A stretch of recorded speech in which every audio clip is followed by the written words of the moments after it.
Anak na galit sa bisyo ng ama pero sumunod din sa yapak niya. Babaeng sinaktan ng sariling ama. Nagkamali, nagbisyo, nasaktan. Paano kaya nila mahahanap ang tunay na pag-ibig? Tunghayan ngayong gabi sa The 700 Club Asia.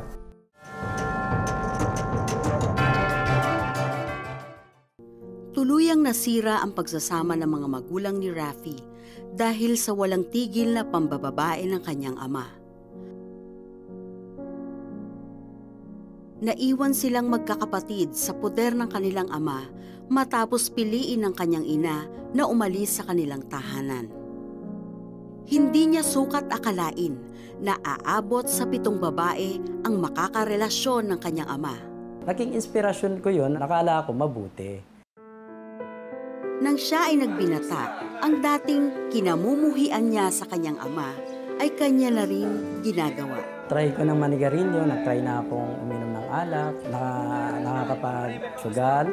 Naging matinik siya sa mga babae hanggang sa nagbunga ang kanyang mapusok na pag-ibig sa kanyang kasintahan. Matapos ang 3 taon, nauwi rin sa hiwalayan ang relasyon nila. Naiwan sa kanyang pangangalaga ang 2 anak. Gayunpaman, nakahanap siya ng panibagong kasintahan at sila ay nagkaroon ng isang anak. Hindi ako naniniwala talaga sa kasal. Gusto ko lang magkaroon na ako ng relasyon, magkaroon ng anak. Kasi nakita ko yung direksyon ng buhay ng tatay ko, lagi lang hiwalay, lagi lang nag-aaway. So kaya parang gusto ko, gano'n na lang din yung buhay ko. Doon ko nararamdaman na parang wala ng direksyon yung buhay ko dahil paiba-iba na lang ako ng kinakasama. Paglipas ng mga taon, isang babae naman ang nakabihag ng kanyang puso, si Cecil. Nagsama sila sa iisang bubong kasama ang mga anak niya. Inumaga ka na naman ng uwi. Nagtatanong yung mga anak mo. Ano, pinag-iisipan nyo na may masama akong ginagawa? Nagtatrabaho lang naman ako para sa inyo ah. May tinatapos na kami construction doon sa site. Sana nga trabaho lang inaatupag mo at hindi kung ano-ano. Maawa ka naman sa mga anak mo. Nagpapatuloy pa rin ako noon, pero hindi na ako masaya sa ginagawa ko. Kahit may inuman na dyan, kahit mayroong magagandang babae na nakaharap sa akin, hindi na ako happy. Ang nasa isip ko na ayusin na yung pamilya ko.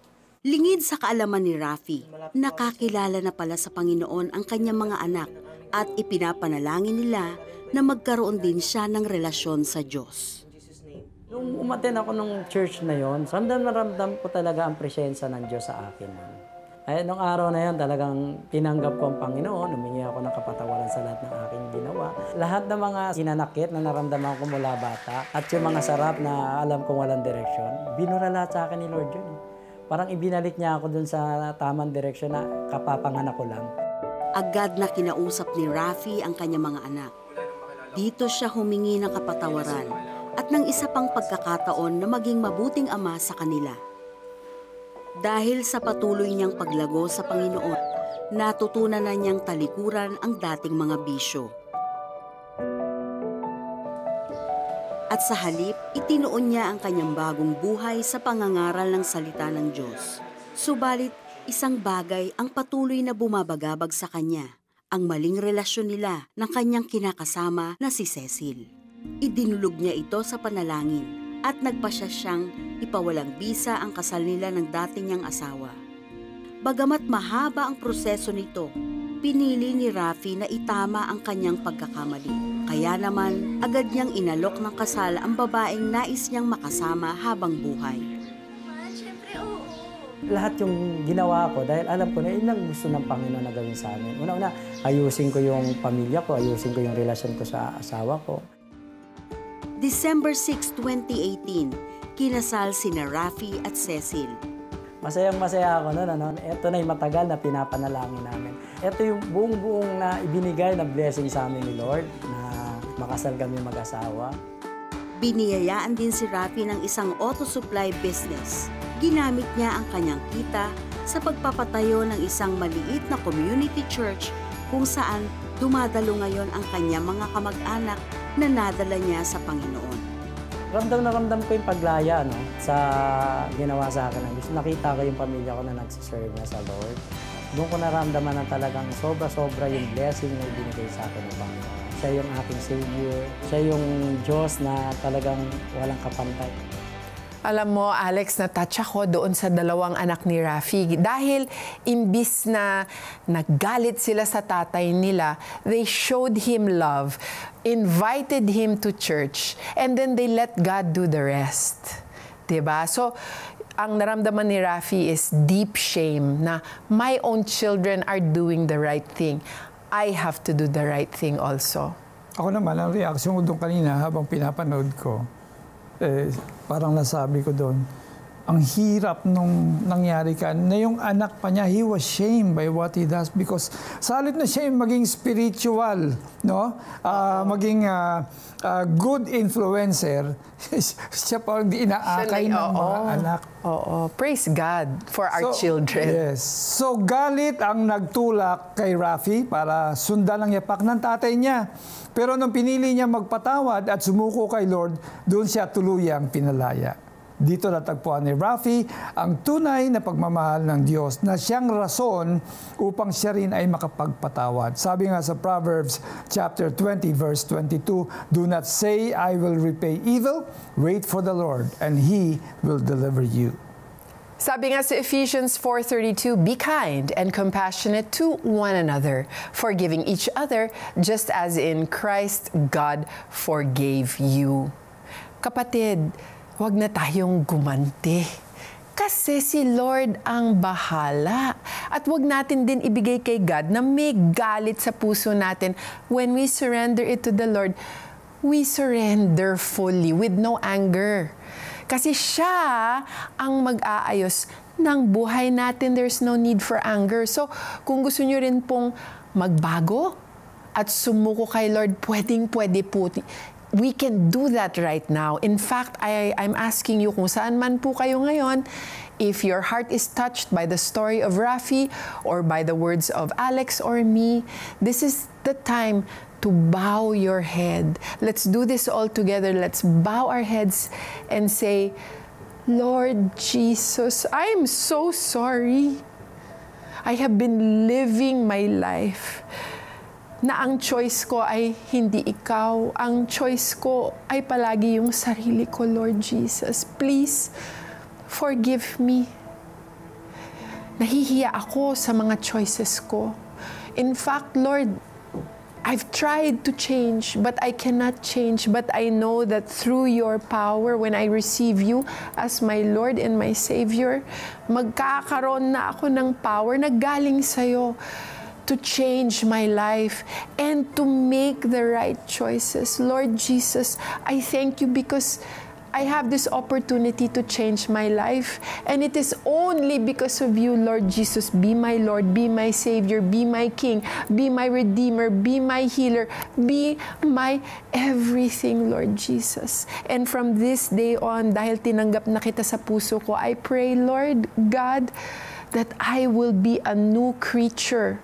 I will be a new creature in Christ. I will be a new creature for you. At magbabago ang buhay ko dahil sa'yo. Give me a hunger and a thirst for you, for your word, and for prayer. And I pray, Lord God, tulungan mo po akong makahanap ng isang church family, isang community na sumusunod sa word mo, Lord God. In Jesus' name I pray. Amen and amen. Kung tinanggap mo si Jesus as your Lord and your Savior, congratulations. You are now a new creation. A brand new life filled with God's hope and peace awaits you. Kung nanalangin kayo kasama namin, tawagan ang ating prayer center. 24/7 kaming handang makinig at manalangin para sa inyo. Makikita ninyo ang contact details sa screen. Kung nanonood ka sa YouTube, mag-comment, yes, tinanggap ko si Jesus. At kung nais mong lumago sa pananampalataya, i-type lang BSG para makasali sa aming online Bible study group. Don't go away. We'll be right back with more life-changing stories. Panginoong Jesus, tinatanggap ko po kayo na aking Panginoon at tagapagligtas. Sumabay ka ba sa panalangin upang tanggapin si Jesus? Narito ang CBN Asia Prayer Center para sa iyo 24/7 upang tulungan kang magsimula ng panibagong buhay na punong-puno ng pag-asa, kapayapaan at tagumpay. Just text YES, your name and location o mag-chat sa The 700 Club Asia Facebook Messenger. Ang Ang pag-asa ay parang isang buto, kailangan ng pag-aaruga upang lumago. Dahil sa inyong suporta, patuloy ang CBN Asia sa pagtatanim ng pag-asa. Hindi tayo titigil dahil marami pa ang kababayan nating nangangailangan nito. Maging kabahagi na at mag-donate ng 500 pesos sa CBN Asia. Bilang pasasalamat, makakatanggap ka ng access sa A Proverb a Day Reading Plan and 31-day video devotional to gain wisdom, guidance, and encouragement for daily life.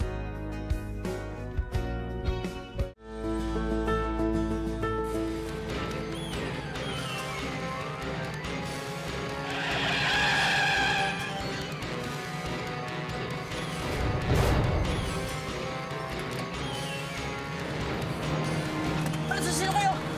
Sino kayo? Saan mo tinago ang 30 kilo sa shabu?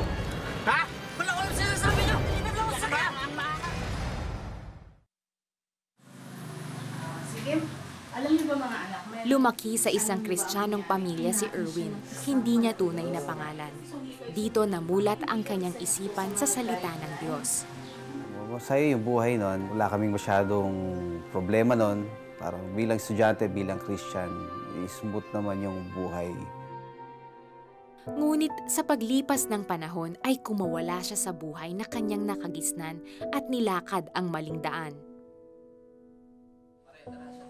Karoon ako ng parang excitement na subukan yung iba. Nasarapan ako, yung pleasure talagang na-enjoy ko siya. Nagkakaroon na ako ng girlfriend.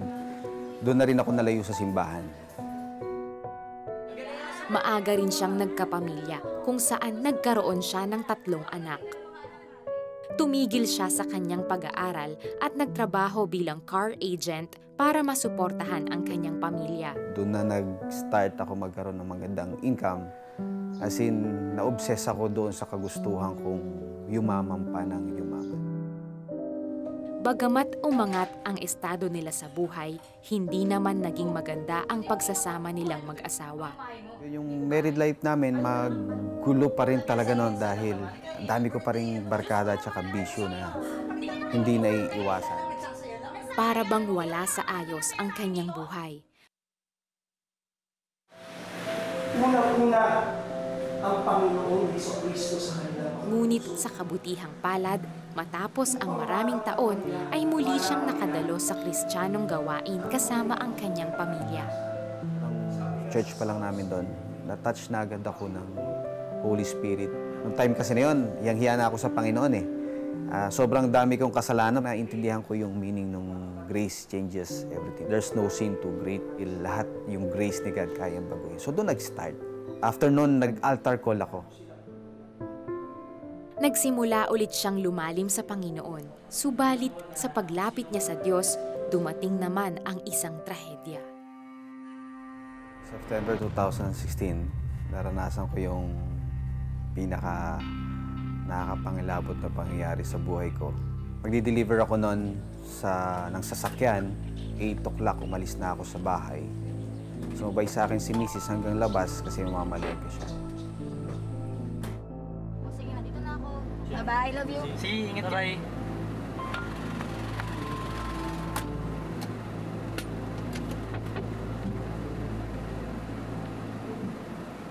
And on the way, nagulat na lang ako, hinarang ako ng isang police mo. Baba lahat sila, nakatutok yung mga baril sa akin. Okay, bukas, baba. Sobrang gulat ko, binuksan ko na lang. Nung pagpasok kong dalaw, hinatak na ako doon sa second row nung dalawang pumasok.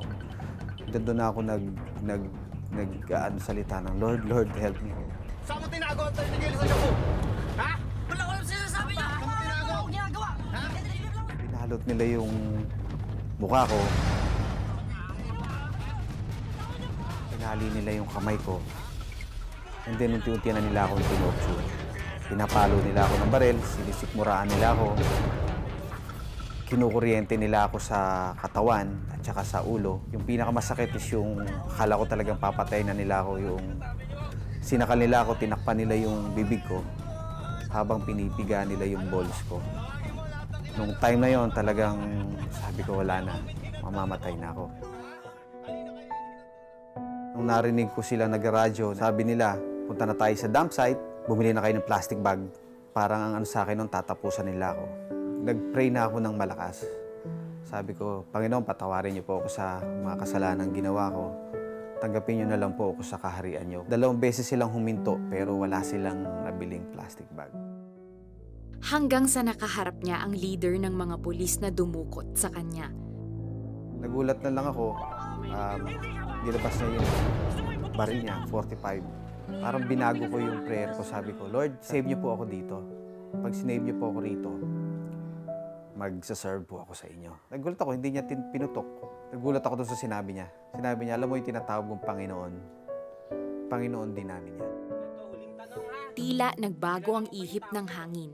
Nabaling ang kanilang investigasyon sa pagiging car agent niya at sa koneksyon niya sa isa sa kanyang mga kliyente. Hanggang sa tuluyan niyang nakumbinsi ang mga pulis na siya ay inosente, kaya naman siya ay pinakawalan. Pagbibigyan ka namin ngayon. Pero, etong pangyayaring to, tandaan mo, wala kang pagsasabihan nito. Oo, sir. Kahit umalas sila, ilang minuto akong nasyak sa karang hindi ako makapaniwala doon sa pangyayari. Takot pa rin ako pero hindi pa rin ako makapaniwala na pinakawalan nila ako.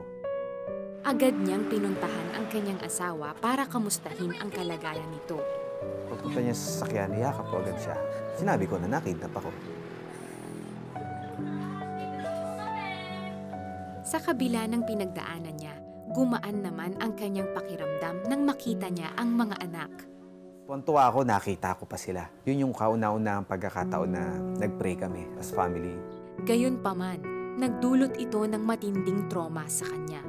Isang masamang alaala na paulit-ulit na tumatakbo sa isipan niya. 4 na araw akong hindi kumakain. Bigla akong iiyak. Iba talaga yung takot ko nung hindi ko alam yung gagawin ko. Sinubukan niyang idulog sa otoridad ang trahedyang nangyari sa kanya, pero isang mensahe mula sa Panginoon ang kanyang natanggap. Sabi nga doon sa Bible na do not repay evil by evil. Bagamat balot siya ng takot, unti-unti naman siyang binigyan ng kapayapaan ng Panginoon. Yung mga sumunod na araw na yon, doon ko nakita yung pagkapit ko sa Panginoon. Kakampi ko nun talagang Bible at saka prayer. Ang unang-unang devotion ko doon, ang topic is about fiery trials. Consider it pure and joy when you face trials. Doon ko naramdaman yung personal encounter ko kay God. Para tuluyang makalaya sa takot na nadarama, humingi siya ng panalangin mula sa kanyang mga kapatid sa pananampalataya. Matapos ang ilang linggo, nagdesisyon siya na gamitin ang pangalawang buhay na ibinigay sa kanya ng Panginoon. Hindi nawawala sa akin yung prayer ko nung sinabing, Lord, pag sinave niyo ako, magsaserve na ako.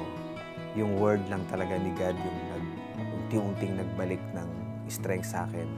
Unti-unti ko nang talagang nare-realize kung ano yung tamang klase ng pamumuhay. At yun yung dapat kilalanin natin lagi si God. Unti-unti niya rin nakita na ang trahedyang kanyang pinagdaanan ay naging isang pagpapala. Naging daan ito para maibahagi niya ang salita ng Diyos. Sumunod din siya sa kanyang panawagan na maging isang small group leader. Binigyan niya rin ng kahalagahan ang kanyang pamilya at ginagampanan ang pagiging mabuting asawa at ama. Whatever happens, good times, bad times, for sure may greater purpose si God. Siya yung reason ko kaya ako nabubuhay at kaya ko rin gustong mabuhay. If you want to experience the love that will make you whole, let us pray for you. Panginoon, marami pong salamat, Lord God, sa maraming mga taong mga broken-hearted.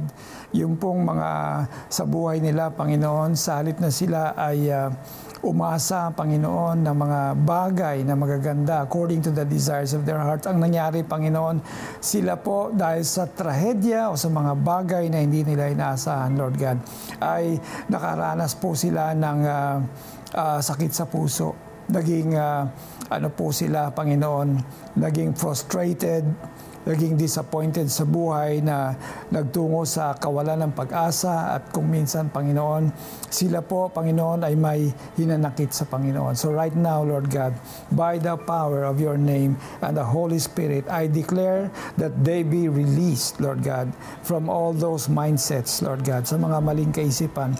In the name of Jesus, I release joy, I release peace, Lord God.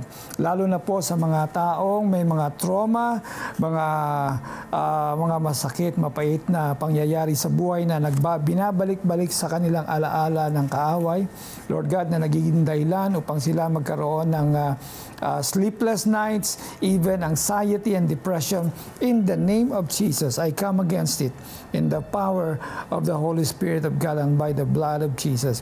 And I declare peace. I declare, Lord God, na yung kanilang buhay ay makaranas ng wholeness, Lord God, and the presence of the Holy Spirit. I command, Lord God, all attacks of the enemy in their minds and in their hearts stop right now by the power of God. Amen. Amen. I want to pray right now for anybody who is facing illness. Maybe the doctor told you you have cancer. Maybe may nakita sa isang x-ray na may bukol ka. Baka meron po kayong kidney disease. Maybe you have depression or anxiety. If that is you right now, you have to know that you can turn to Jesus because He is our healer. Ang kanyang main ministry is healing. So let's turn to the Lord Jesus and say, Jesus, you are greater than this illness. I surrender. My doubt, binibigay ko sa inyo. Natatakot ako. Yung fear ko, binibigay ko sa iyo ngayon. Lord Jesus, I just want to touch the hem of what you are wearing, Lord Jesus, because I know that by faith, I will be healed. And you will be healed, kapatid, by faith. In the name of Jesus, look to Him for your healing, and you shall receive your healing right now in the name of Jesus. Amen and amen.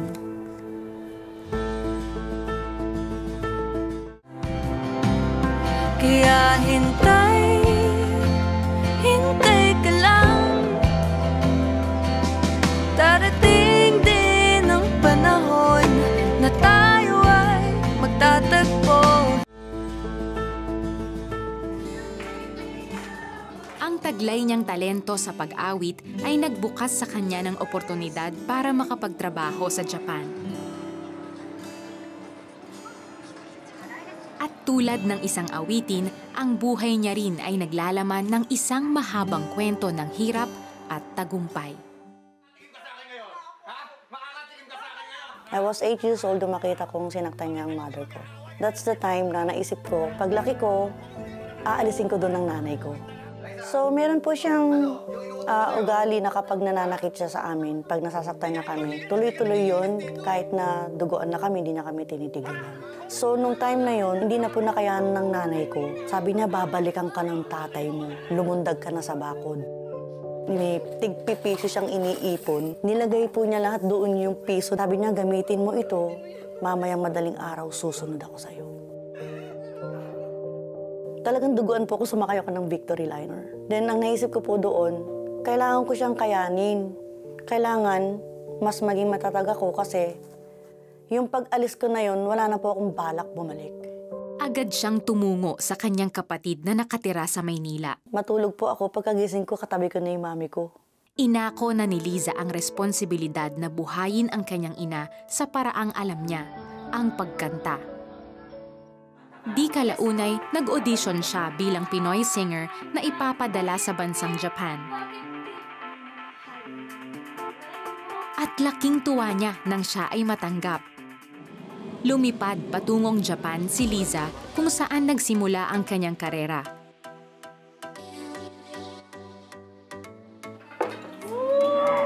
Ngunit naging daan din ito sa mas matindi pang mga karanasan.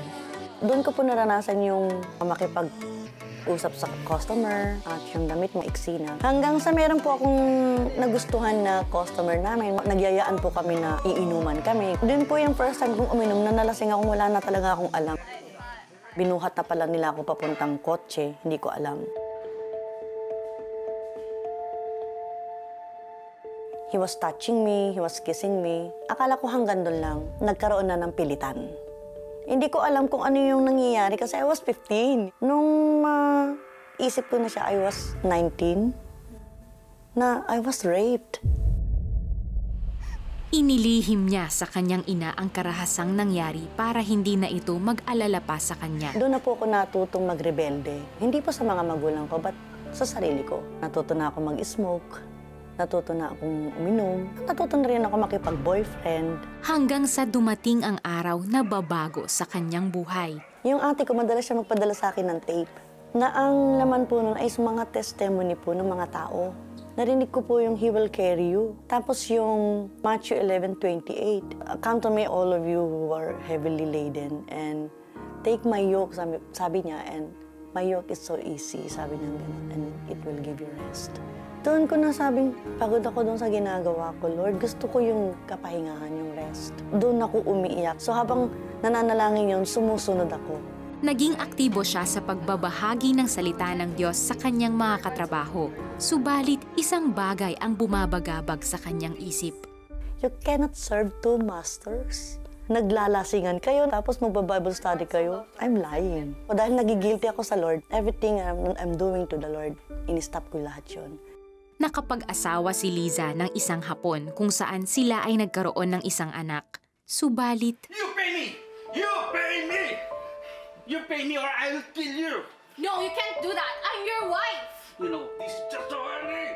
Nag-divorce din po kami kasi di ko nakaya yung ugali ng husband ko. Na mapagbilang siya ng lahat ng ginagastos niya, hindi siya nag-workout. Nagtangka siyang magpakamatay, ngunit hindi siya nagtagumpay. Nakaramdam siya ng matinding kalungkutan kaya naman naisipan niyang tawagan ang kanyang pamilya sa Pilipinas. Pagkakausap ko sa kanila, parang naglilipa na silang yung mga pamangkin ko, yung bayaw ko, yung mami ko, nag-aagawan sila sa phone. At ang sinasabi lang nila, we miss you tita, we love you, come home. Papakilala namin sa iyo ang Diyos. That is my first time that I ever heard that. Umuwi siya sa Pilipinas at muling nakatagpo ang Panginoon nang siya ay dumalo sa isang Encounter God retreat. Yun po yung turning point na naranasan ko. God is real, na God is true, na si Lord pala, hindi siya sinungaling, na totoo pala yung sinasabi nilang buhay si Kristo. Doon ko naranasan lahat-lahat yung miracle ng Diyos. The moment na naramdaman ko yung acceptance muli ni Lord, na niyakap niya ako. Doon ko naranasan yung hinugot lahat ni Lord, yung hatred, yung loneliness, yung rebellion, yung hurt sa aking buhay. That's the moment I surrender my life. Napatawad niya ang kanyang ama at sinunod ang payo nito na bumalik sa Japan para ipagpatuloy ang paghahanap buhay. At sa pagkakataong ito, nakakilala siya ng mga kapatiran sa pananampalataya at sama-sama silang lumago sa Panginoon. Napangasawa niya rin ang kanyang matalik na kaibigan na isang Hapon at nabiyayaan ng mga anak. Kung dati siya ay isang entertainer, ngayon siya naman ay nagpapagamit sa Panginoon bilang isang Pinoy preacher sa bansang Japan. Yung pong pagmamahal na binibigay sa atin ng Panginoon, wala pong kaparis yun. Now, I found Jesus again in my life. I found my purpose dito sa Japan. Ibinabahagi niya ang salita ng Diyos sa mga kabataang Hapon at maging sa mga kapwa niyang OFW. Patuloy din niyang ipinapamalas ang kanyang talento sa pag-awit, pero ngayon, ito ay ginagamit niya para sa kaluwalhatian ng Panginoon. Alam mo, Joyce, personally, I would like to say na nakakabilib si Lisa. Kasi sa dami ng mga pinagdaanan niya, ipinakita ni Lord na kaya niyang gawing maganda ang lahat ng pangit na naging karanasan natin. Sabi nga sa 2 Corinthians chapter 13, verse 11, "Be of one mind, live in peace, and the God of love and peace will be with you." Kaya't kapit lang at kilalanin si Jesus, ang lumikha ng tunay na pag-ibig. Kung nais mong magtuloy-tuloy ang paghahatid natin ng mga kwento ng love ni God, suportahan ang ministry ng CBN Asia. I-scan nyo lang ang QR code on the screen to send your donation. Salamat sa pagsama sa amin. Kita-kits ulit next week dito lang sa The 700 Club Asia. God bless you more Bye. and more.